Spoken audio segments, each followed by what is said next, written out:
2, 1. Alright, Zach. I'm not going to ask you how you've been, because I just asked you that before I pressed the recording button. Yeah. But what we just were talking about, and this is important for this episode, this is my first episode since YouTube gave my channel a big-ass strike for talking about the virus. And that's all it's going to be known as, is the virus, and we're not going to go into specifics about what the virus is. Because I now know that YouTube is not a free speech platform in any way, shape, or form. It does not They're matter. not happy. Yeah, it does not matter if I have multiple opinions present at all. I specifically had my left-leaning communist friend on for that episode to ensure all points of view were present, but they are not okay with open discourse or dialogue, apparently. Yeah. Yep. Yeah, and it's rough, and I'm going to be looking into diversifying how many different platforms I upload the podcast to. I'm probably doing that tomorrow after work. But Good idea. I'm going to try to get on Spotify and Apple Podcasts simultaneously if I could. We'll see how that goes. I got to do a little bit of research on that. Apparently you need like there's podcast hosting companies, and it involves this thing called like an ISS feed or something, and it makes it so I can upload my videos to one place on the internet, and then it goes and uploads them all to my different platforms all at once. So in the long run it'll help, but it's going to take me a minute to set it up. So yeah. But yeah, man. How you liking the new job? It's not bad. You know, could get paid more, but other than that, you know, I don't have any complaints. It's easy work. You mind me asking how much you make an hour? $9.15. Right. Yeah, I see why you're saying that. That's not awful, Yeah. seeing as how the minimum wage is terrible. $7.25. Yeah. And it's just a college gig, right? Mm-hmm. All right. I'm making rate now, actually, so I get paid by the foot that I install because I'm working Nice. for gutter installation. Yeah. That's different for me, but I'm not complaining. Most of the time, it ends up pretty good for me. Relatively I wouldn't speaking. doubt that. Yeah. Yeah. But yeah, so this is the second installment of our conspiracy theories episodes, isn't it?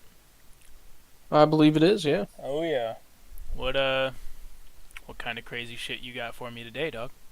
So, my least looked into theories would probably be the George Lopez paradox and The real life SCP. Yep. And then the Cracker Barrel slip space. Let's. Those two I haven't really looked into often. We should start with the George Lopez one, but that's funny. Yeah, and then the ones that I've thought more of but haven't really looked into either are the Pizza Hut theory Right. with the Soviet Union, and then What? Okay. Wendigos being a thing. That's interesting. All right. That this wouldn't be the first time I've talked about Wendigos on my channel. So all right. Yep. And then my most outlandish one would probably be the gorilla space theory. Okay. Now, personally, we've talked about the gorilla space theory. Now, it was a little interesting. I've thought a little bit more into it, but not too much. I don't think you actually told me too much about it because I told you to hold it for the podcast. Yeah. Yeah. But everybody else in our group has been talking about it, and I've been left in the dark. So I'm excited to hear about that one as well. Sounds good. I have one that I'll share with you off air because it's a real like I know all of these conspiracy theories very well could be real, but like there's obviously some memery going on. Yep. But like a real one, I'm gonna get really iffy with it, okay, because of the subject. But on the Joe Rogan podcast, he recently just had an episode with two renowned doctors. Well, one's a renowned doctor, one's a renowned evolutionary biologist. I don't remember the doctor's name, but the evolutionary biologist, somebody I follow named Brett Weinstein. Okay, And, I think I've heard of them. Yep. And I guess Weinstein's entire YouTube channel is getting harassed and stuff is getting taken down and demonetized because he keeps talking about the virus. And I guess I'm not going to say what it's called or anything, but there's also there's another treatment for the virus that makes the pharmaceutical companies way less money, but is just as effective or more effective, that we knew about from the start, and YouTube is censoring it. Yeah. If you want, I can send you some links about it and stuff after the. Is this the thing Daddy Don wanted? No, no, it's No. not. That's what everybody says when I bring this up, and that shit's funny as hell. No, it's not. It's not putting bleach into your bloodstream. Not yet. Okay. But I've been doing that for months, man. What the hell?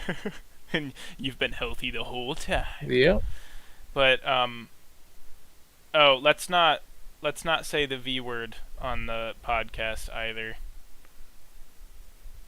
But yeah. Other than that, I think we're good. And No, I'm not aware of the V word. What'd you say? I'm not aware of the V word. Like, what is that? Without saying it out loud, Zach, but think about what my last episode was about, and a big controversy that some people want to get it and some people don't want to get it. Yeah. Okay. Yeah. I'm getting it Let's now. not say that word either, because algorithms, seeing as to how I only have like 30 subs on YouTube, and how quick that algorithm like took down my video and strikes me, I'm a little shook. Just a little bit. Yeah. Yeah, the AI is kind of terrifying. So with that in mind, we're going to avoid that word too. Sounds good. Yeah. All right, let's start us off with our first conspiracy theory, my dog. So, the George Lopez paradox, Yes, or the as I real like life to call it, SCP. the George Lopez theory. Yeah. It is mainly a big theory about how children, I think it was between the years of born in the years of 2000 to 2005, I believe, or 8, would wake up randomly in the middle of the night after watching Cartoon Network and falling asleep on the couch. And they would just randomly wake up at the start of the George Lopez intro, like where they're all flying on the screen with the sky in the background. Right. Now, normally it happens around 3 a.m., which is why people are interested about this, and how kids born in that time period all have this shared memory of waking up in the middle of the night with that happening. Now, the thing that I find interesting is that apparently Harvard has done a study, or a accredited college has done a study. Wait, they've done a study on this? I believe so, yes. Holy shit. They've taken kids born in 2008, I think, and then kids born in 2015 or so. I don't remember the dates exactly. But they took both kids and played the George Lopez theme at 3 in the morning. Like on TV. And the kid born in 2008 woke up in a cold sweat and then fell asleep like 30 seconds later. But the kid born in 2015 never woke up. Oh no, this is terrifying. Okay. I didn't know that there was so much substance to this. So, me and Alpha, or me and Joe, we're both really into the like SCP universe thing. You know what I'm saying? I don't know if you're super familiar with what that is yet, but it's this whole like fan fiction site thing of these things of anomalous like stuff or entities doing creepy shit, and it's a bunch of like horror stories basically. But they all tie into the same universe around this thing called the SCP Foundation, which is like a government entity that's supposed to contain all these anomalous entities and stop them from like ending the world. And it's a super scientific kind of thing. Like but me and Joe have always joked around saying that this George Lopez thing, because everybody's like experienced it, especially our age group in our friend group, we've always said that this is like a real life SCP. That like it's just something that happens. If you fall asleep with the TV on at 3 a.m. when George Lopez airs, you will wake up and go back to sleep. Yep. Yep. And this has happened to me personally a lot. Has it happened to you? The whole George Lopez thing, or just wake up in the middle of the night? Oh, I wake up in the middle of the night all the time, but waking up specifically at 3 to the George Lopez. So I remember it vividly as a child. Mm-hmm. Like it hasn't happened recently, or like since I was doing that, because I stopped falling asleep on the couch. I just stopped falling asleep with the TV on, so yeah, same. Yeah, same. But if I ever do fall asleep with the TV on, it's like Netflix or like a movie or something. It's never Cartoon Network anymore. So it's not an anomalous thing anymore. Yeah. Right. I mean, I think there's something to it. I mean, if I were to get more scientific about it, I would say that it's probably has something to do with, like, it's got the lowrider song thing, so it's like it's just really Yep. loud. It's their main theme when it starts. It's just really loud, so it's really easy to wake up to, and it's got a really bright blue background of the sky, so like It lights up the room. it lights up the room and it gets really loud, so it makes sense that it would wake you up. In my opinion, that's what I think about it. And the reason it's always at 3 is because Adult Swim's weird because for years they would always air the same TV shows at the same time of night every night. And like a lot of the time they were just rerunning shit for like years. Like King of the Hill, bro. Like Mm-hmm. King of the Hill is always the first fucking thing on Adult Swim every night. And they just rerun that shit. I don't think they're making new episodes. They just rerun it constantly. I wouldn't doubt it. Yeah, it's honestly a good show. Like, rarely ever am I not entertained when I'm watching King of the Hill, bro. Same. But yeah, so that's probably my take on it. I'm sharing something with the viewers real quick off of the internet. I think a definition. The material that comes from a counselor's couch often makes great fodder for a comics act. It's said that clown paradox to men. What? That is not. Okay, so in the fucking Google search bar, I typed in the George Lopez paradox theory, and it auto-populated the Google search, but it's not up here. What the hell? That's so I have weird. no idea. It's because the government doesn't want you to know, man. Apparently.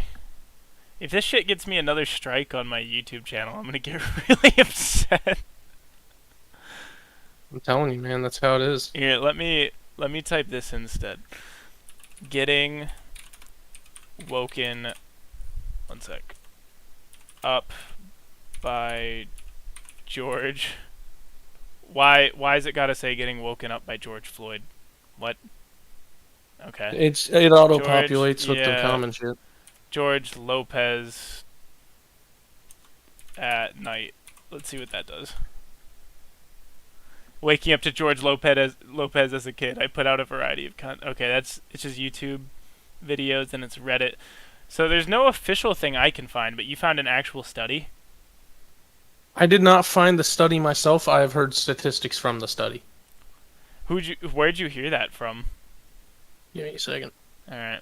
Now, like I said, this is not an accredited source, but I found it on the internet. All right. And I found the statistics from the source on the internet, so I don't know where the source is. Right. I believe it was a Harvard study. I don't know, though. I'm trying to find the source again. This one's funny. This is a similar situation to how I woke up by it a lot. There's images for getting woken up at night by George Lopez. It's the picture of him jumping up and down on the fucking trampoline at the beginning. That's great. So you can actually share wherever you found it from with me, and I could just click on the link and then I can share that website page with the viewers. Okay. Give me a second. Yeah, I got a few new toys since the last time you were on the podcast. Just a wee bit. Sounds good, man. I'm gonna look it up first. All right, you're good. That's a crazy one though, and I thought it was funny because when we started seeing memes and stuff, because it's in meme culture right now, that's why people started talking about it. Everybody our age just like unanimously were like, we were all like simultaneously like, man, that's happened to me like as a kid. That's like, oh shit, that happened to you too, right? It's this weird thing that keeps happening to people. The study's creepy though if it only affects people of our age group and not other people. Like, that's really Probably because it only aired for a short amount of time during our childhood. right. Something like that. Was it really that inappropriate of a show? I wonder why it was on Adult Swim. I mean, I remember a few things from it, so it kind of was inappropriate, yeah, Right, okay. but it wasn't terrible. I've only ever woken up to parts of the show and never have gotten to watch it long enough to like actually have context or see anything inappropriate. I posted it in the general chat. Alright, let me take a look at that. You got it off of iFunny. It's amazing. Yes, I did.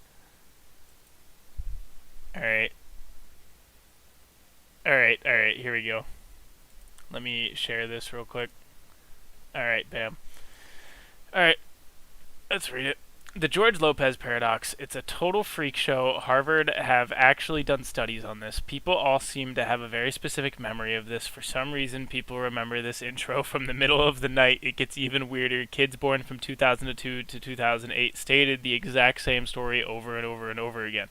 Even Tough aired for a couple of months at night in the entirety of the show. One sec. Wall of text. Over almost every child born in this time frame remembers exactly the same, that the TV was on between 2 to 3:30 a.m. and they woke up either in cold sweats or had to throw up due to illness. I didn't know about that. But it was always smack dab at the beginning of the intro. They tested this in 2018. They took a child born in 2011, a child born in 2004, and watched them sleep. And at exactly 2:50, they played this on a TV in the test subjects' rooms. The child born in 2004 woke up and immediately for only a brief 34 seconds, but the child born in 2011 never woke up. I swear. Man, this is total freak show. That's funny as hell. Mm-hmm. All right. Sweet. Well, like I said, I can't confirm any of it, but right, because it's from iFunny, but the confirmation is our group of friends. This has all happened. I don't know about the illness thing. I've never heard somebody getting sick and puking from it. I've been sick before, but I don't think it was related to George Lopez. Right. I've definitely woken up in cold sweats from it, and that's probably because it scares the shit out of you. It triggers like fight or flight or something. Because the only thing is, like, the music. It might be your subconscious, like how it can tell when people are staring at you. Like when George Lopez jumps onto the TV and looks at you real funny. Like your subconscious might figure it out. That's a theory. I don't know if your subconscious can really tell when people are looking at you, but that's a good theory.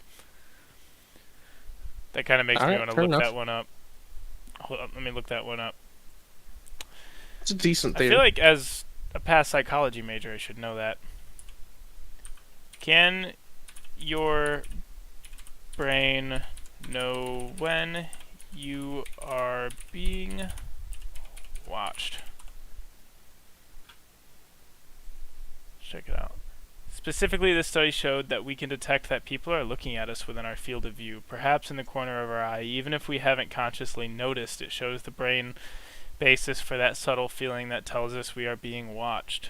This is published from the BBC. Yeah, but this implies that you have to be able to see it. You know what I'm saying? So, like... fair enough, yeah. Yeah, for those who actually watch the podcast, which... Don't know why too many people would, because it's mostly just audio. There's the thing. I just read the first thing in the Google search. Alright.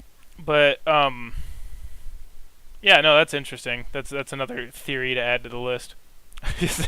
Sounds good. Is there anything else about the George Lopez SCP paradox that we need to keep track of? I don't think there's anything else that we need to talk about with that one. Alright. It's pretty shallow, that theory. It's still very interesting, and I feel like anybody our age who fucking watches that, or who has experienced it and listens to this is gonna flip the fuck out. Because it was like this eye-opening moment for all of us when we realized it before. And I enjoyed George Lopez. He was nice. Yeah, apparently he left Jennifer or some shit.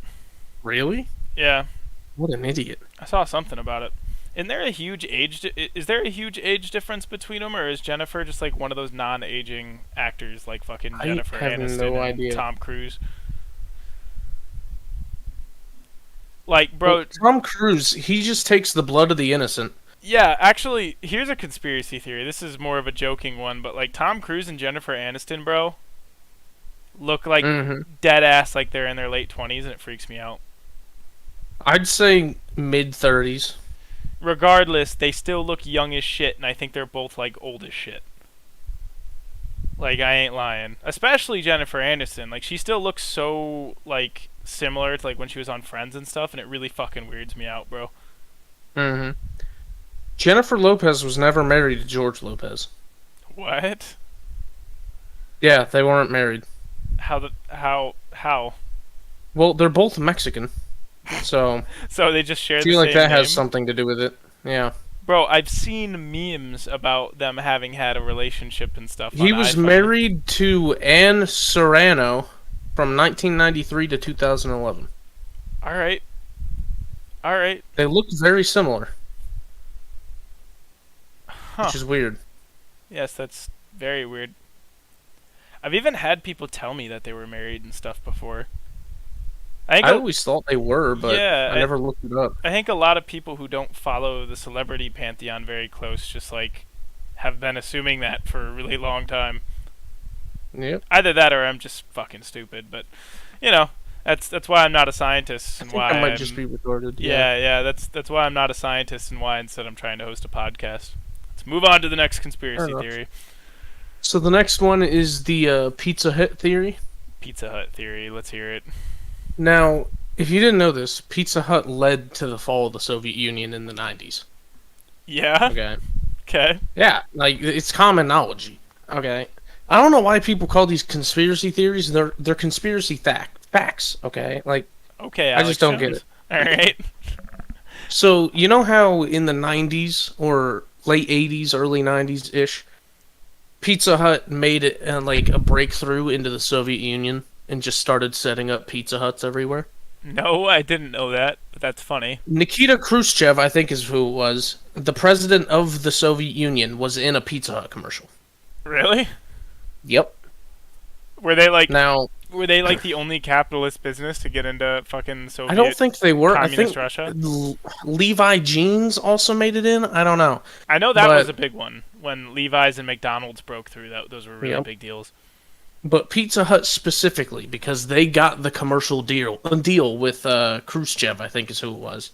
All right. Hold And on. and so by giving the Soviets pizza, we toppled the Soviet Union through disgusting Exactly. cheap cardboard. Gorbachev. That's who it It was. was Gorbachev, yes. It was not Khrushchev. He was a little older than that. Yeah. Mikhail Gorbachev's Pizza Hut commercial. It's what led to it, man. He tasted the hut like on his tongue, and he just knew communism wasn't right. And Yeah. that's why he set up free elections in the Soviet Union, which led ultimately to the topple of the Soviet Union in 1993. I think the topple of the Soviet Union was via economic collapse. Okay, listen here. They kept trying to fund all this crazy. They kept trying to fund all this crazy shit to compete with the United States. I think Reagan just outspent them. Last I knew. Maybe that might have an effect on it, but I'm telling you, Pizza Hut is the killing blow. It's hard. All of that was going on from the 50s to the 80s and mid 80s. All that was happening. USSR, US, they were fighting each other, all right, with money. Difficult for But the Soviet the killing Union blow to was Pizza Hut. it's difficult for the Soviet Union to fight against the Yep. the taste of capitalism. Disgusting cheap pizza that's way too affordable. Dude, the grease alone was enough to put them in the ground. All right, hold up. Let's make this a bit of a tradition. I've got a piece of paper here. First one we talked about was the George Lopez theory. Mm-hmm. So I'll write that down, just like we did on the last one. George Lopez theory. We talked about immortal celebrities. Yep. So let's grab that. Immortal celebrities. And next we talked about Pizza Hut bringing down the Soviet Union. Mm-hmm. Pizza Hut against commies. Against commies. Alright. And so here, I gotta fact check you a little bit so we're not just like talking about random shit. So Okay. when was Pizza Hut introduced, talking about it like it's an endangered animal or something, introduced to Russia? Alright, let's grab this. Alright, Pizza Hut opened in 1990 in Moscow, a few months after the first McDonald's. It was one of the first foreign-owned restaurants that was able to open in Soviet Russia, thanks in part to Gorbachev's own perestroika policies. Okay. Let me see this. Did Pizza Hut bring down... There's one where it says if it brought down the virus. Why is that a common thing? Did Pizza Hut bring down the Soviet Union?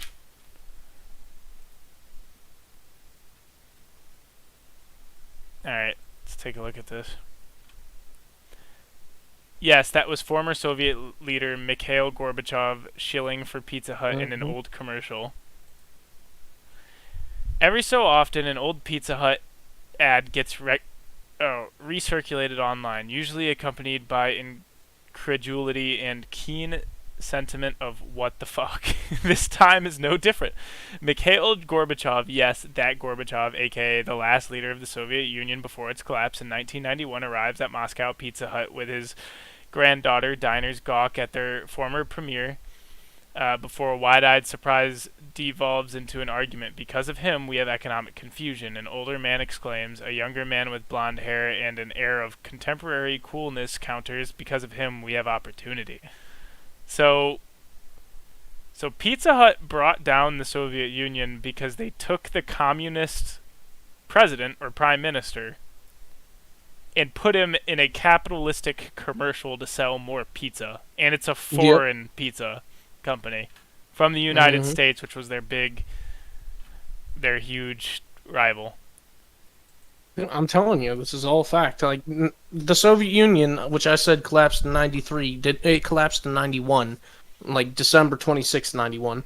But that's like a year after, almost 2 years after it was introduced. There's got to be a connection there. For those listening, I did bring up the webpage of that report, if anybody wants to fact check that. But that's fascinating.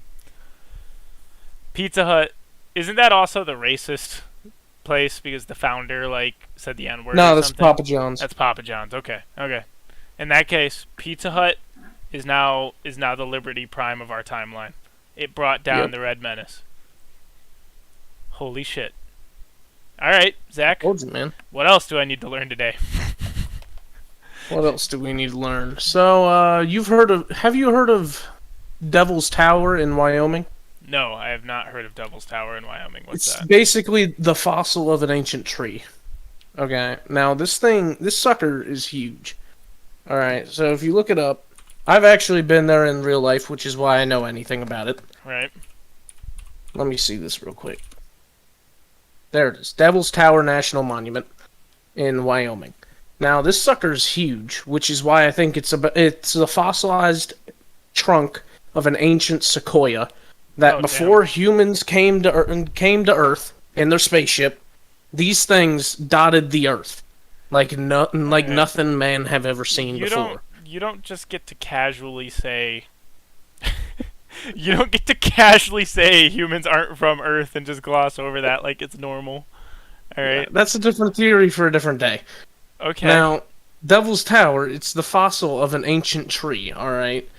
Now, some people think a giant beaver gorilla or something was carving onto it. I don't buy that entirely, but it could be true because beavers like trees. Yeah, let me share the pictures of the Devil's Tower real quick with people. Give them some context to what we're talking about. I just brought it up on screen for anybody who's watching, but I don't know about beavers, man, but throughout Earth's history, fauna size directly correlated with how much oxygen there is in the air, and if there were trees this big... Like I said, giant beaver gorillas.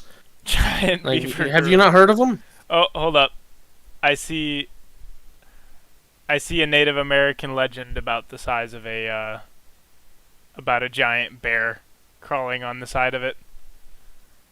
Mm-hmm. Right. Okay. Yeah, I've seen this sucker in person. I've walked up to it. It's a mountain. All right.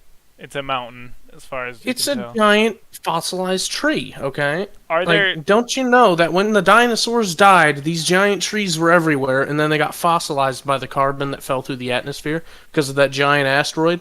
Okay, but why is there only one, Zach? the last of a dying race, man. I don't know. Something like that. Well, with its size, where is it? Where is it again? Wyoming. It's in Wyoming. I don't know anything about the Wyoming spot on the planet for like how that would have related to size of fauna and stuff, but what I do know is you'd only need a few of these to produce an absolutely ridiculous amount of oxygen. You only need one, my dude. Look at how big that sucker is. You think it's just like the father tree or something? Yep, it's where all the other sequoias came from. Started everything. Because like the wind would come through and it'd like shake down pine cones or whatever grow sequoias, and then the jet stream took them over to California. Those would be big ass seeds, bro. Yeah. I don't know, man. If that thing sprouted up into a full-sized tree, because this is just the stump. Mm-hmm. That thing's like in the upper atmosphere or something. It doesn't have to be too tall. No, that's triple that, and then an you're good. Exaggeration. It wouldn't be that tall. No, that's pretty crazy. What evidence is there to suggest that it used to be a tree, though? Like I've heard of this once before, and the only evidence that was compelling enough for me, besides the fact that it looks like a tree stump, is the way that the jagged walls of it are formed. It's not how lava forms stuff, not naturally in nature. Mm-hmm. That's what somebody said to me once. Here, let me look this up. We can do this. Let me stop sharing my screen just in case anything terrifying shows up. Could the Devil's Tower have been a tree? Because if it was fossilized, there wouldn't be any DNA, right? Because it's a rock now. Can't really get DNA from fossilized stuff. Alright. I found something here on the front page of Google. Let's take a look here. An often shared and replicated posting claims the Devil's Tower rock formation in Wyoming was an ancient giant tree. Devil's Tower, in fact, resembles a tree stump. It is a high-rise formation with grooves that appear like tree bark. Its flat top also looks like a tree that has been cut down. Fact check. And do you know who cut it down? Paul Bunyan. Who the fuck is Paul Bunyan? You haven't heard of Paul Bunyan? No. Is it the giant... Babe the Big Blue Bull? Like, it's the giant guy with the big blue cow. It's a bull. Lumberjack. Thank you very much. Yeah, I know what you're talking about. So hold up on that. Let me look at this. Fact check. The post claims that scientists discovered Devil's Tower was originally a giant tree after conducting photographic seismic readings that allegedly revealed an incredibly large petrified root system underneath the butte. It further alleges that Wyoming State Parks Department put out a statement announcing the supposed discovery. Devil's Tower, a natural formation located in Wyoming, was declared the U.S.'s first national monument in 1906, according to the... So I guess somebody somewhere sent something out saying that they said it used to have roots, apparently. Mm-hmm. Because it does.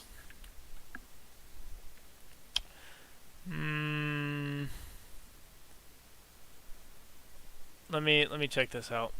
I don't think it does. Update. Social media users have been sharing content claiming that scientists have discovered that the Devil's Tower Butte in Wyoming is originally a giant tree after finding an incredibly large petrified root system underneath it. This claim is false. Examples can be seen here and here. Okay. One post reads, Devil's Tower was originally a giant tree. Below the tower, when they discovered an incredibly large petrified root, it looks like giant root system stemming from base of the Devil's Tower. The root system has been measured at 4 miles deep. Yeah, that sounds about right, but by 7 miles wide. Reuters could not find a statement like this from the Wyoming State Parks Department. A Google search of the quote does not reveal... Okay, so scientists haven't looked into it at all. Somebody on social media just claimed that happened and it went viral, apparently. But it doesn't look like anybody's really trying to figure out if it's a tree either. So, and it would be really cool to raise my kids on the mythology that our world used to have massive trees on it. Dark Souls did something like that. Haven't you seen them things in Africa that look like this? Those giant mesas. Those are also giant trees. You think those used to be giant trees? Yep. Alright, I'm adding Devil's Tower to the list. It's not. I'm not convinced that it was a tree. There's even some in Utah. I'm not convinced that it was a tree, but I'm not saying it couldn't have been. Trying to have an open mind. Alright? Alright. Alright. What's the next one? The next one, let me look at the list here. The list. The glorified list of conspiracies. I have one about lizard people, but we've been over that. Wait, time out. Why don't they want us to know the Devil's Tower is a tree? Why is it a conspiracy? Because, man, if people knew, then they would be all over it because of global warming. Like, we could have had these giant trees that cycle on, like, the carbon and make oxygen. Like, it would have been nuts. The government doesn't want us to know. Because as long as they have the power, which leads me to my next argument, global warming is a government conspiracy. As long as the government has control over the global warming argument, they're just going to keep bringing all this crap in here, telling us that we're no good. Like, we can't do nothing, and it's false, alright? Global warming isn't happening. Climate change is. Okay. That's a different argument. Alright, what's the difference between global warming and climate change? The difference is global warming says that the Earth keeps heating up, and one day everything's gonna die. Okay, what's his name? The guy from New York who ran for president at one point. I know who you're talking about. Hold up. Yeah, he ran as Nixon's vice at one point. He ran as something, but he claimed that Al Gore. The Earth. Al Gore. Yeah, Al Gore. He claimed that the Earth would die by 2010, and that half of the United States would be underwater by 2014.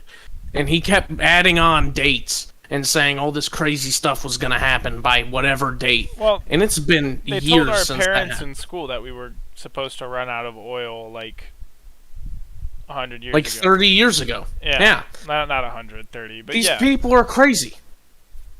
And as long as they hold the argument and control the argument here, they will get non-stop money from people who want to help this. Now, climate change is different. Global warming is false. Okay. Because climate change, that shit happens naturally. That's what happens with the Earth, alright? Poles switch, fucking seasons become weird. That all is natural. But the Earth warming up and one day gonna die because we keep heating it up, that's just not true. Well, this one I completely agree with you on, actually, if we're gonna get a little bit more serious. I've been serious this whole time. I know you have been. I know you have been. The global warming debate I actually take a little seriously. So, for instance, I remember very clearly, I don't know if you do, but in elementary school, I was taught the temperature of the Earth was determined by how far away the Earth was from the sun and its tilt. Mm-hmm. When our hemisphere is tilted away from the sun and we're in the part of our rotation around the sun, because our rotation around the sun is not a circle, it's an oval. It's an ellipsis. Yes. When we're ovaled away from the sun, we're in winter. And when we're in the normal parts, it goes from spring to summer, fall, winter again when it gets to the other end of the oval, right? Mm-hmm. And because Earth is on an axis around the sun, it's not perfectly straight up and down the way we look at it. It's got like a tilt of like 16 degrees or something. Yeah, certain hemispheres experience certain weather patterns at a time depending on how the Earth's rays or not the Earth, the sun's rays are hitting the Earth. That's what I was taught. And 23.4%. Right. And then at one point in middle school, I was taught it's all greenhouse gases that do it. And I'm like, time out. The science before made total sense. I'm not saying the greenhouse gases don't affect it at all, but that's definitely not the only thing that affects temperature. Temperature in itself has to come from the sun. Like, it has to. It's a ball of fire in the sky. Like, come on now. And then next thing I know, they stop calling it global warming in high school and start calling it climate change. And it's the other way around. It used to be climate change, now it's global warming. And now it's climate change again. In politics, they refer to it as climate change. Yeah, they have been for like over a year. Hmm. But They go back and forth whenever it suits their fucking... Whenever it suits their prerogative. Yeah, and the pole shift actually makes the most sense to me, because I think we're overdue for a pole shift, and that... By like 1,000 years or so. Yeah. 5,000, something like that. That would change the climate. It wouldn't make the Earth hotter or colder, it would make where things are on the Earth hotter or colder. So, like, Siberia would end up, like, in fucking Michigan or something. You know what I'm saying? Like, the last pole shift happened 780,000 years ago. You get that off of Google?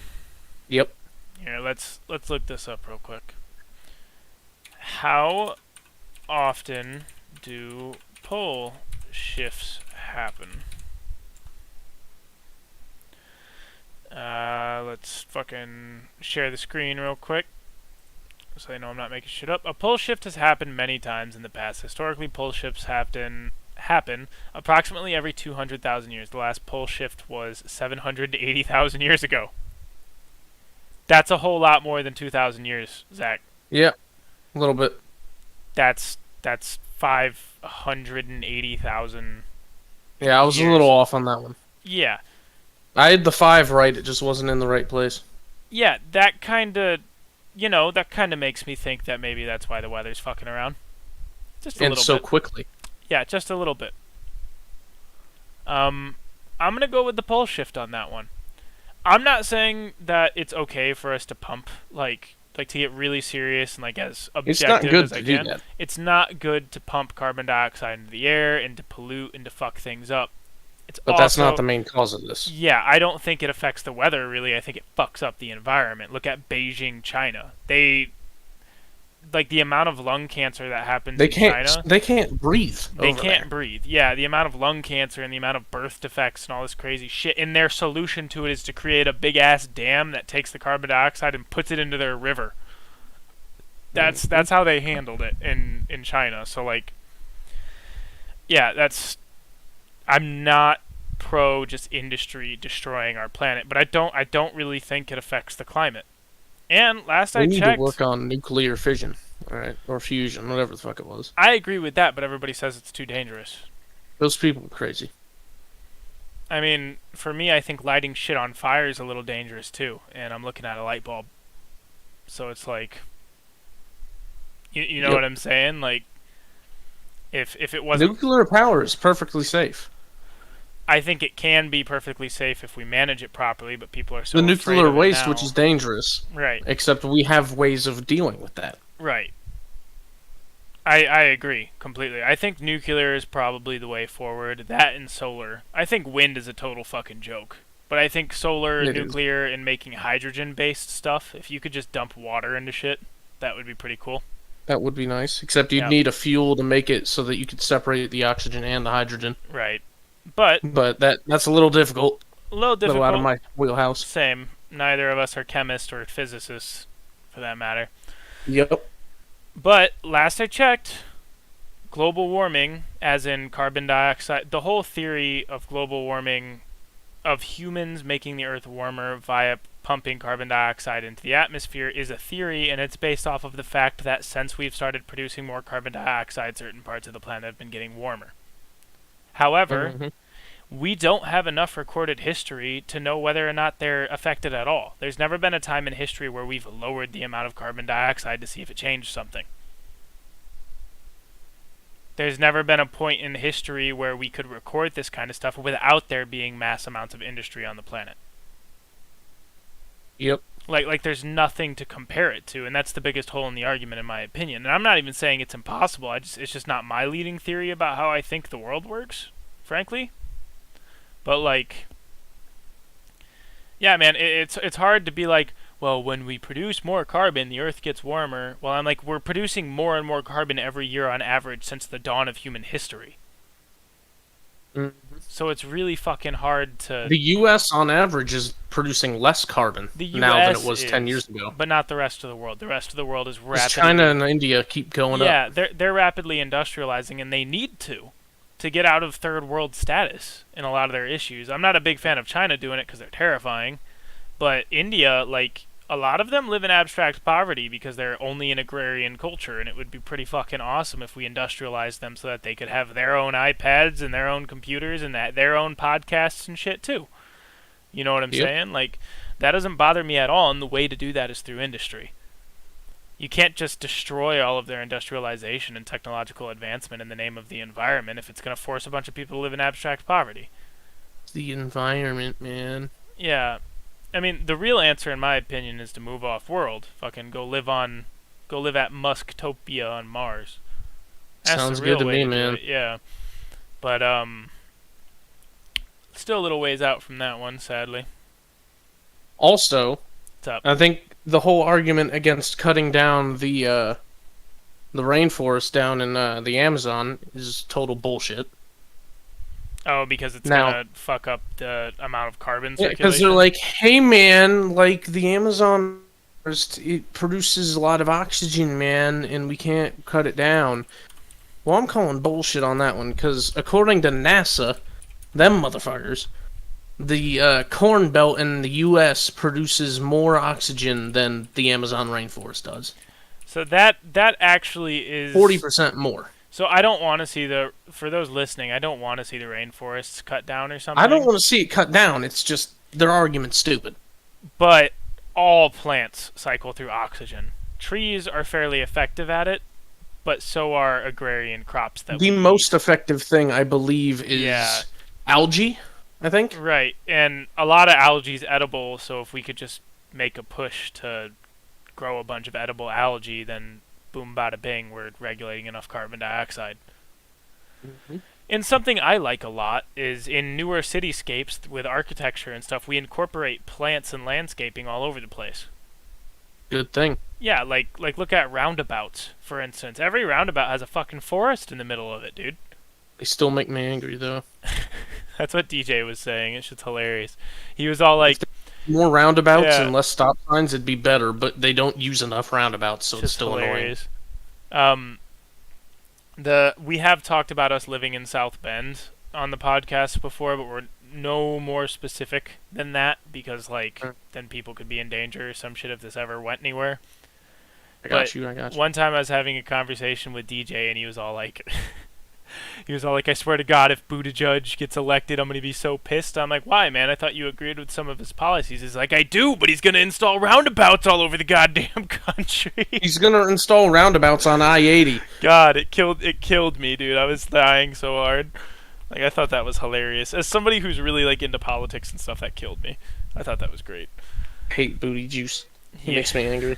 Alright, we're not going to make this a solely... Department of Transportation. Fuck off. Not going to make this a solely political thing. Here's what I just found on the internet, though, which is interesting. The rainforests, hardly even compare to oxygen production compared to the northern forests, actually. The northern pine forests in Canada and in Siberia and Russia. Because no one can use them. Yeah. Nobody can get up there to harvest use them, the land. So they produce the most by far. So, which forests produce the most oxygen? Explain to students. The rainforests are responsible for roughly 1/3. So the rainforests are responsible for about 28% of the Earth's oxygen, but most 70% of the oxygen in the atmosphere is produced by marine plants. The remaining 2% of Earth's oxygen comes from other sort. That doesn't make sense. Hold up. Let's just do this real quick. Which forest produce the most oxygen on Earth? Because, it basically just said it wasn't the forest I was talking about, but it comes with a picture that highlights the forest I'm talking about, and then proceeded to say the rainforest produced more. That's stupid. Yeah. Here, I'll share this one. Alright, so for those watching, here's a picture. I remember learning this on fucking... I remember learning this, watching Earth in one of my science classes or something at one point, but...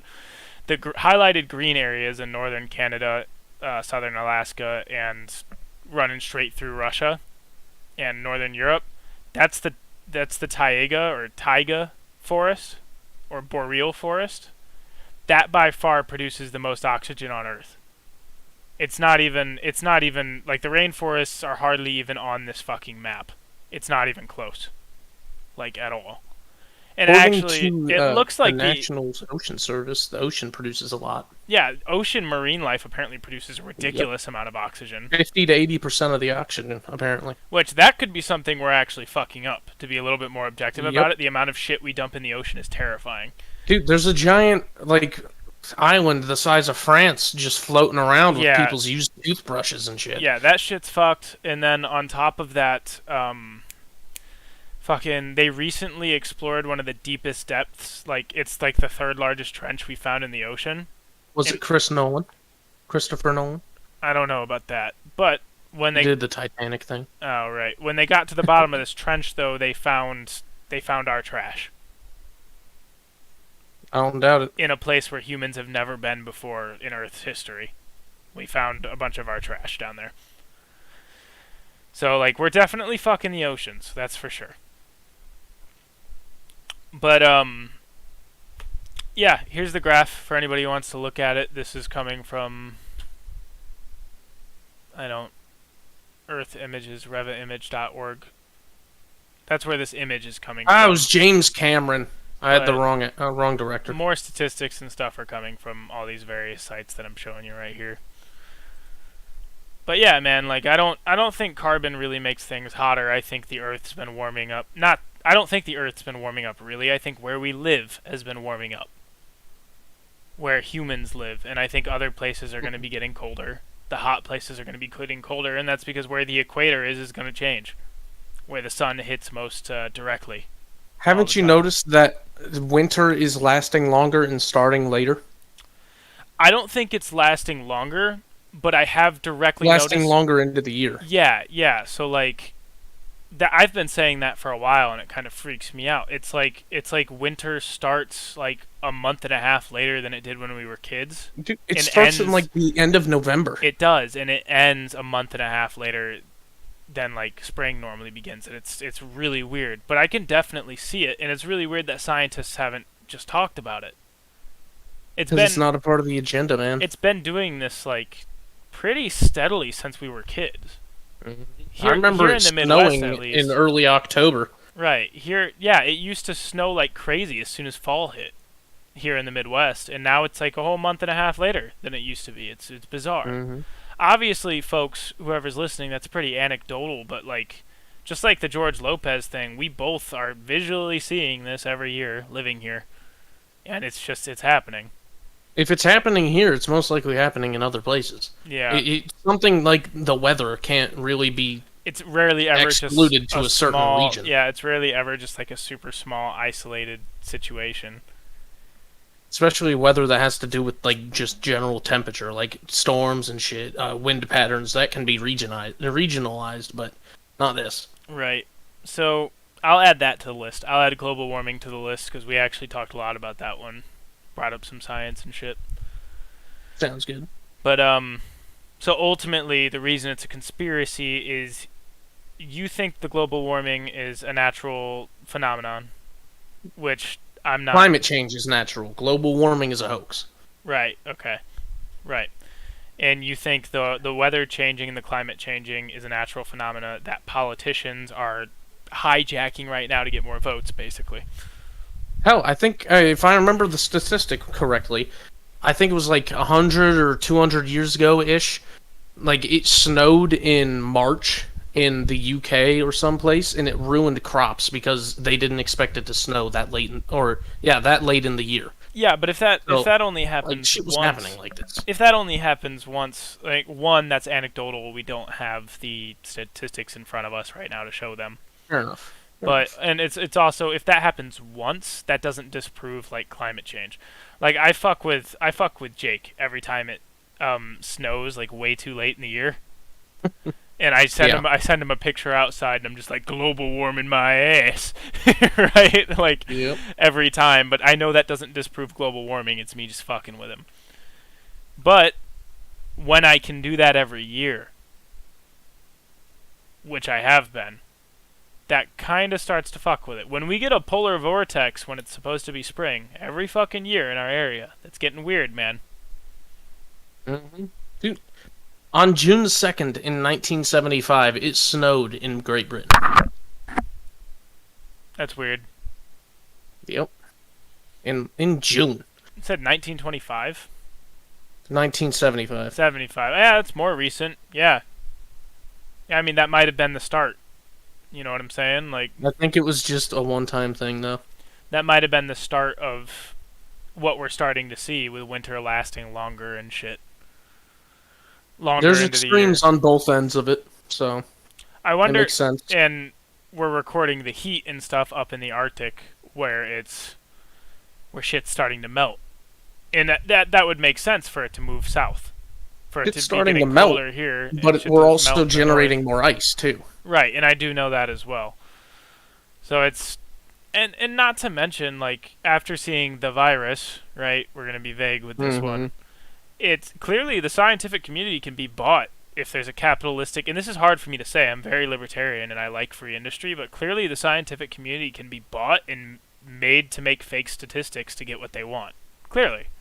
To get what some kind of major industry willing to pay them wants. The CDC lied about COVID or virus deaths. Yep. They did. I'm being careful. They did. We can move away from the virus and instead say the food industry, for instance. Yep. World War II. Here's my big conspiracy, because I talk about my diet a lot, right? So I'll add this to the list right now. But food industry. So for those listening and those who have listened in the past, they know this about me pretty clearly. I intermittent fast and I'm on keto, and it's because I've got some sort of autoimmune problem that makes it so, like, when I eat carbs, especially like glutinous grains and stuff, it kills you. Makes me shit my brains out and I get bloated and I gain weight like a motherfucker. Okay? It's awful. It makes me sick. Well, I think there's an international conspiracy perpetuated by sugar and crop farming organizations to suggest that meat is bad for you and that fat is bad for you and that it causes cancer and other issues in the body, so that you would eat more of their shit. And I think it all started in World War II when we needed the meat to be sent to the boys on the front lines, and they needed to ration it here. That's right. Right. And I think that's the conspiracy, basically. They started getting all of this fucking money, these industries, because they were selling it to the entire civilian populace. And after the war, instead of cutting back and being like, we basically lied to you guys about what's healthy and what isn't, we're gonna keep doing it. We're gonna keep making money. It's because no one knew, man. Well, yeah, they knew nothing about diet back then. Like, I'm not saying potatoes give a human all the vitamins it needs to survive. Do they? Yep. Let's fact check that. But if they do, that's awesome. I can't eat potatoes because they're full of carbs, but if they do, that's awesome. Well, it's not the same kind of carbs. Here, let's bread. Well, yeah, I've noticed vegetable carbs. It also has fiber and everything. I've noticed differences. So I've experimented with my diet a lot. Potatoes only make me inflamed in the morning when I wake up, like the morning after. While grains make me bloated, diarrhea, and inflamed. Like, there's a big difference between them. Yep. How nutritious are potatoes?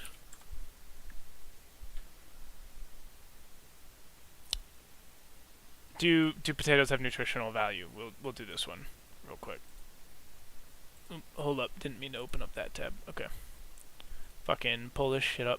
I need to get me a Jamie from the Joe Rogan podcast, somebody who can manipulate shit on screen and look shit up for me while I'm still talking. That'd be nice. I've been looking stuff up this whole time.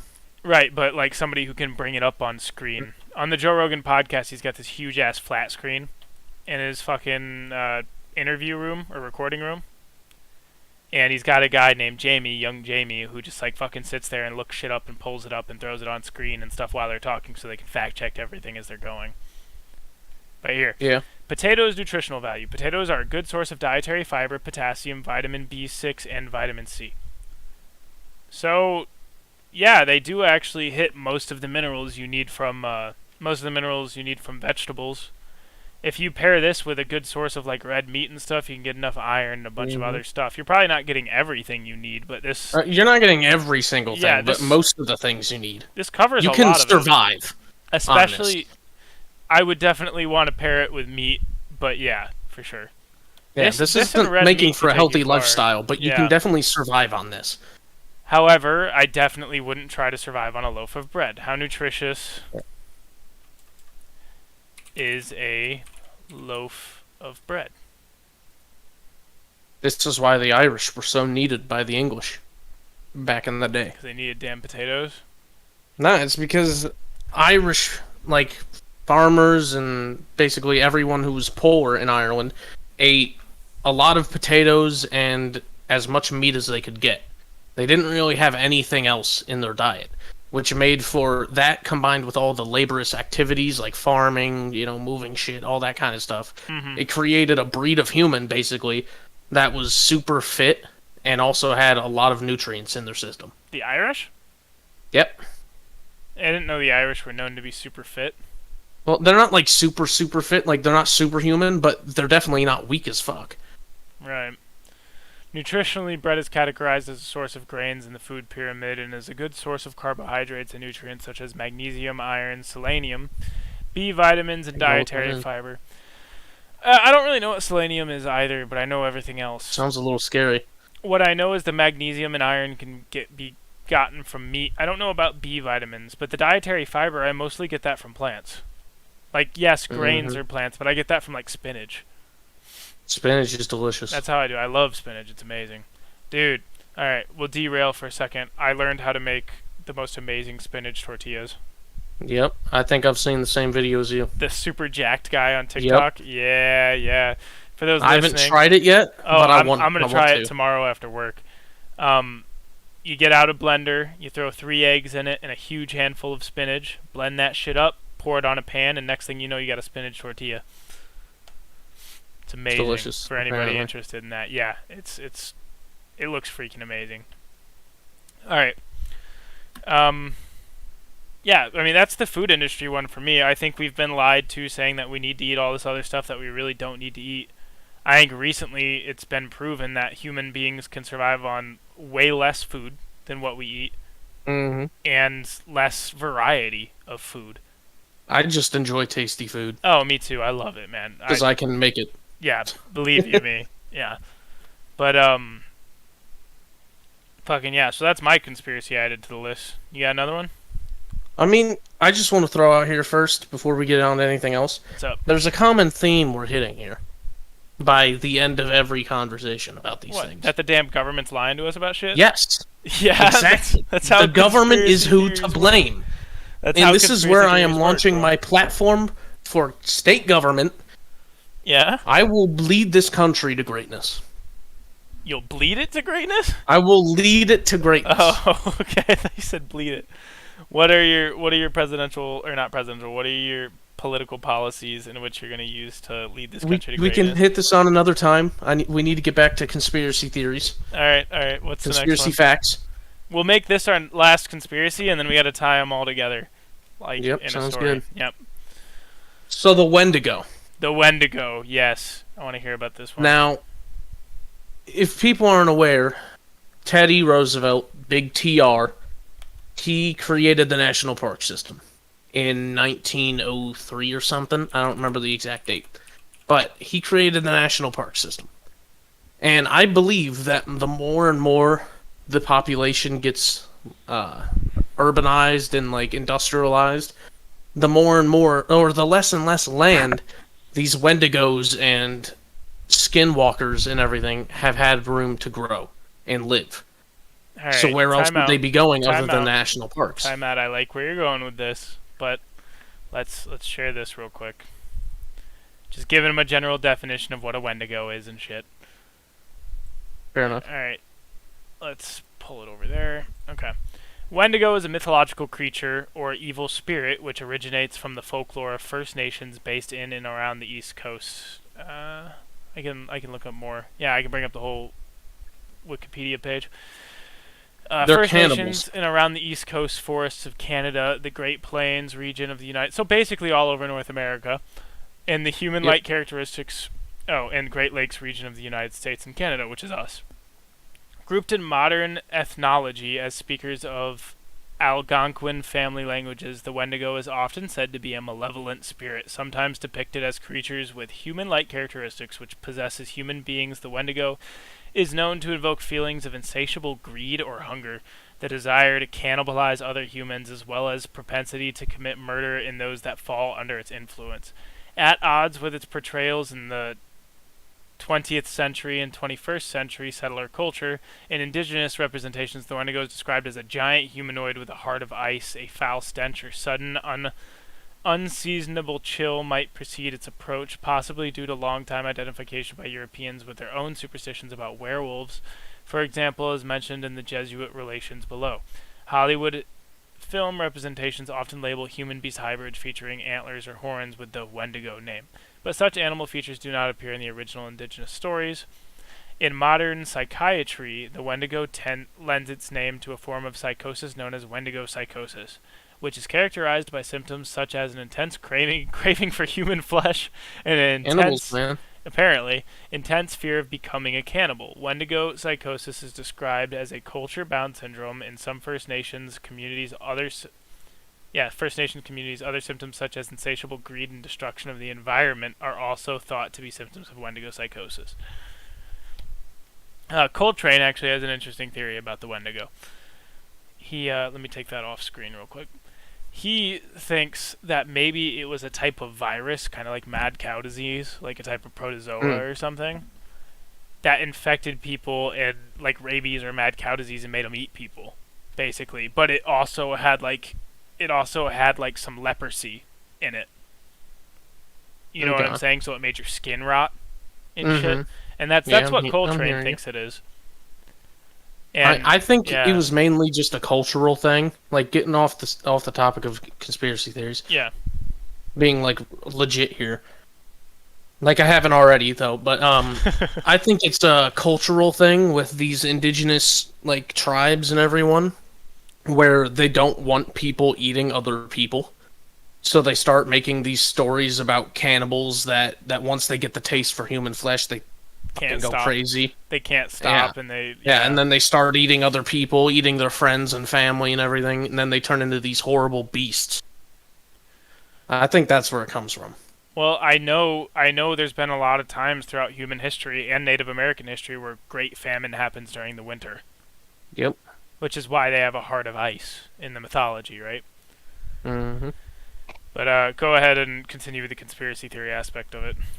So my idea is that when TR created these national parks, where people can't really build giant cities or towns or anything, industrialize those areas, that is where these Wendigos, Skinwalkers, Bigfoot, all these true things, all these real things, like live now. And all these cases of people disappearing in national parks, their bodies being found miles from where they were last seen, miles from where they could even get to if they died at a certain time. Like, I think this is all attributed to these non-mythical creatures that we are talking about. Right.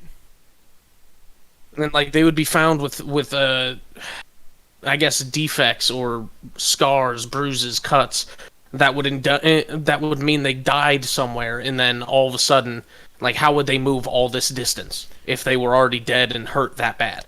Right. And I think that's why all these cases of people being found dead, like with all this shit happening to them, all happens in national parks most of the time, and they can't attribute it to another person doing it. Well, it's got to be an animal. I think it's a Wendigo. So do you or Bigfoot? So do you actually believe in Wendigos? Like for real? Do you believe in the creature? For real? I think there's something out there.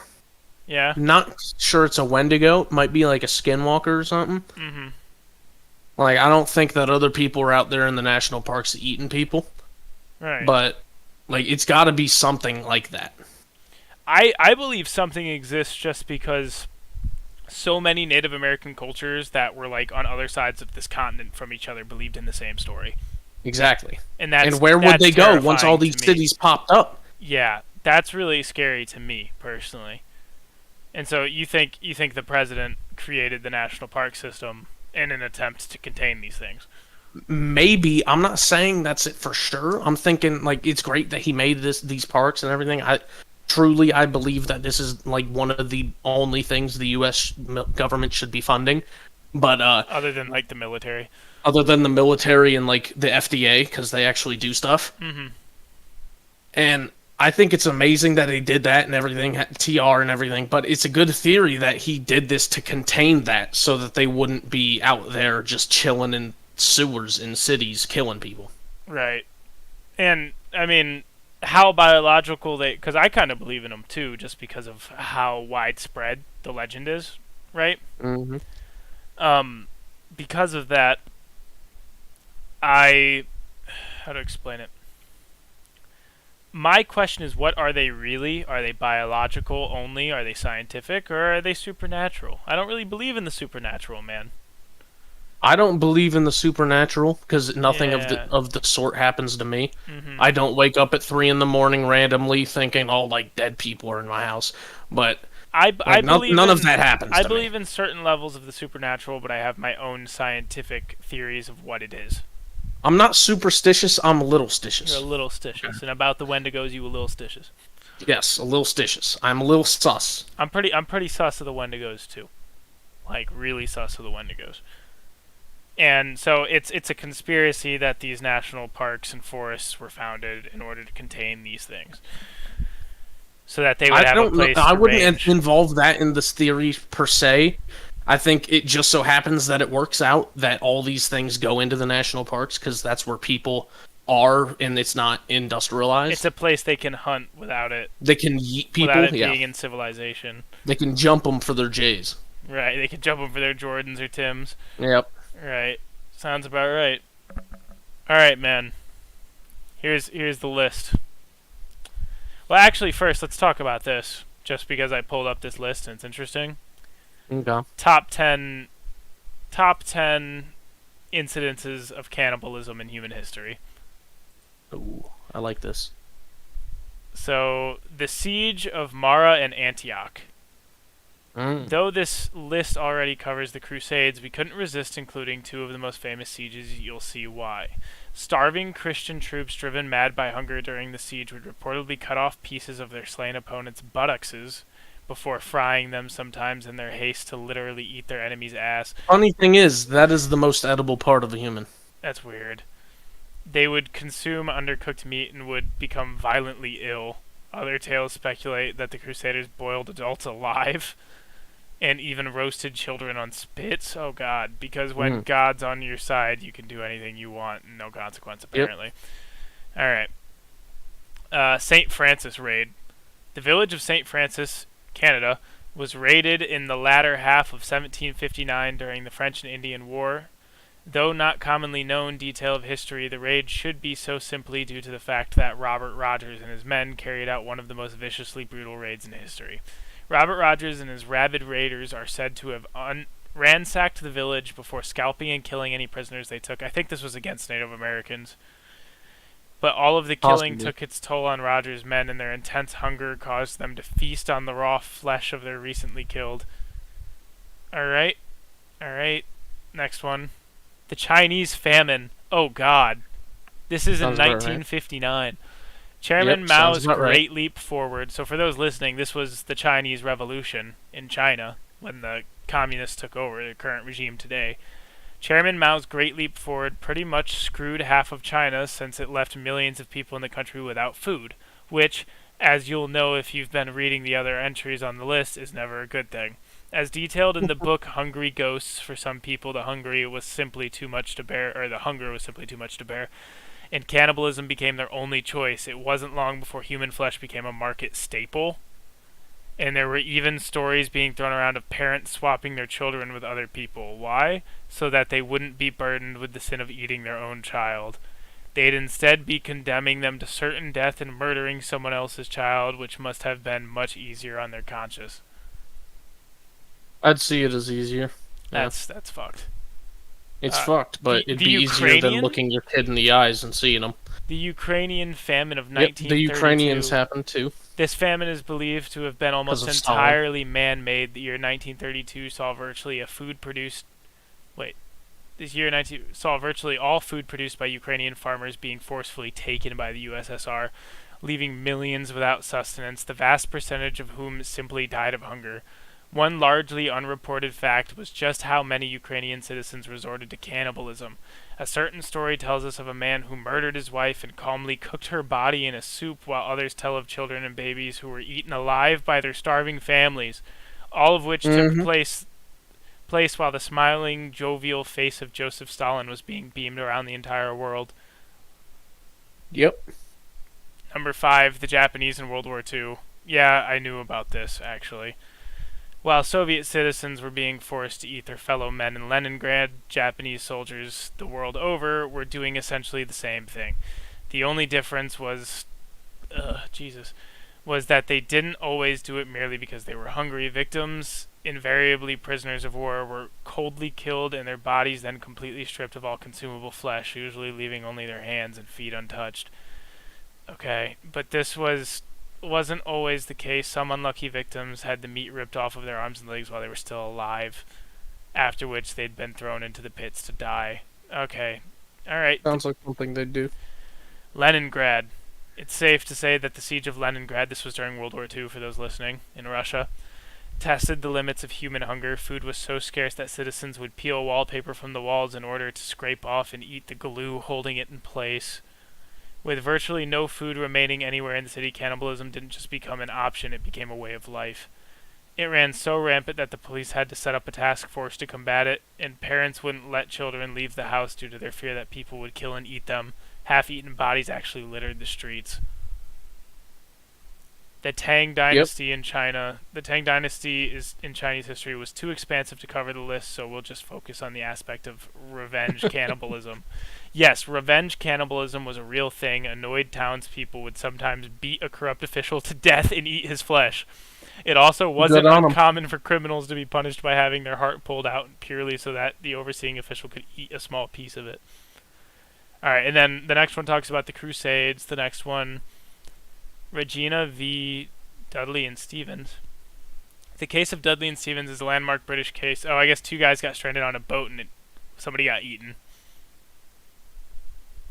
There was a case of a bunch of Christians who had to eat some people to survive. Yeah, that was in 1884 apparently. And then number 10 is the Donner Party. The Donner Party was a group of 87 American pioneers who during their trip across America became trapped by snow. By the time help arrived to rescue them, only 48 out of 87? Only 48 of the original 87 remained, leading to numerous questions about exactly what happened. It's now commonly accepted that some of the members of the Donner Party, driven to desperation by intense hunger, eventually resorted to consuming those who'd already died. In interviews directly following their relief, cannibalism was mentioned several times, but for some reason these accounts were later denied because they were just trying to survive. Eating somebody who's already dead is not as bad as... Different than killing them to eat them. Yeah, I still wouldn't wish that on anybody, but yeah. Yep. So they later got confirmed by like a priest or the Pope or somebody that they wouldn't go to hell for it. That's nice. Yeah, if you believe in that, that's good for them. Yep. You know, after reading all that, I kind of think the Wendigo might have just been a type of psychosis. Maybe, yeah. Yeah. All right, you want to go down the list of what we got? All right, let's connect them. The George Lopez Paradox, Immortal Celebrities, Pizza Hut against the Commies, Devil's Tower, Global Warming, Food Industry, Wendigo. Okay. How do we connect these together? Let me see here. George Lopez, being an SCP as he is, would definitely be connected to the what was it, the something celebrities? The Immortal Celebrities. The Immortal Celebrities would be connected to that because they all get their sustenance from the blood of innocents. No, right? They're an SCP in themselves, basically. I think they get their sustenance from how famous they are. Tom Cruise, Jennifer Aniston, those two are like... He's a Scientologist. He gets it from the blood of babies. Yeah, okay. It's part of a secret blood cult against the civilians. And George Lopez is just spreading his influence at 3 in the morning. Yep. And then that all connects to Pizza Hut because obviously these celebrities and everything, they have all enjoyed pizza at once in their life. Right. They've all had a slice of that good heavenly Pizza Hut pizza because you can't beat the Hut. You can't out pizza the Hut. You can't out pizza the Hut. The Soviet Union, Gorbachev found that out the hard way. And that is all connected to, what was the next one? Well, no, time out. You did not properly connect Pizza Hut in the Immortal Celebrities. They've all eaten pizza. Are they funding it? The Are they blood of the funding it, innocents Zach? and Zach, pizza. Tell me where the money's coming from, Zach. Are they funding it? You can't handle the truth. Are they funding it? No, dude, obviously where they get their immortality is the blood of the innocent and pizza. What, they put that... Have you they seen put the blood 80-year-old of the Italians? Pizza. They put the blood of the innocent on pizza, and the reason Pizza Hut went to Soviet Union wasn't to take down the Soviet Union. That was just what we told the civilians of our country. It's just what happened. It was to harvest more children. Yep. All because they were eating them already. It's like, Right. you might as well take them. Right. How does Devil's Tower fit into this? That's Give the me a next second. one. I need to figure that one out. Give me a second. Well, the rest of them are all just like massive government conspiracies. The Devil's Tower, that's a government conspiracy too, because if Yeah. we had giant trees like that we could plant now, like, then no one could say that we're not producing enough oxygen. Right. So The like government doesn't want us to have those trees. So we'll connect global warming and the Devil's Tower conspiracies with the government. Yeah. And what it is the government's not giving any credence to the fact that the Devil's Tower used to be a giant tree because they want to continue to control the masses. They want to continue to control the masses via politics by making them think we're constantly ending the world through global warming, when in reality they just want to keep controlling the masses so they can abduct our kids and give them to the immortal celebrities. Mm-hmm. All right. Then the food industry. They want to keep us... Food industry, They want that's to keep Pizza us Hut, fat and basically. unhealthy. Yeah. They want to keep us fat and unhealthy to control the populace. So the food industry is where Pizza Hut fucking came from. Yep. Last, we got the Wendigo. How's he fit into this? Let me think here. This is a tough one. For a second, I was going to say Steve Buscemi, but he's a nice guy. Not going to say him. No, bro, the Wendigo... The Wendigo is the psychosis that is getting all the immortal celebrities and why they're harvesting all the kids. They are Wendigos. They are Wendigos. It's a mental state. Yeah. Tom Cruise. Has anyone seen him at night? Yep. Exactly. Yep. They all have this, and that's why they're immortal as well. They In the middle of the night, they ravage the streets of L.A. Just and attack kidnapping children. Mexican children. Holy shit. You know what, Zach? You've done it again, man. Me and my infinite wisdom. Yeah. Yeah, alright. Don't get too big of a head. Alright, with that one, we'll stop this one. Go ahead and tell them bye. Jesus. Yeah, see it. Alright, goodbye, everybody.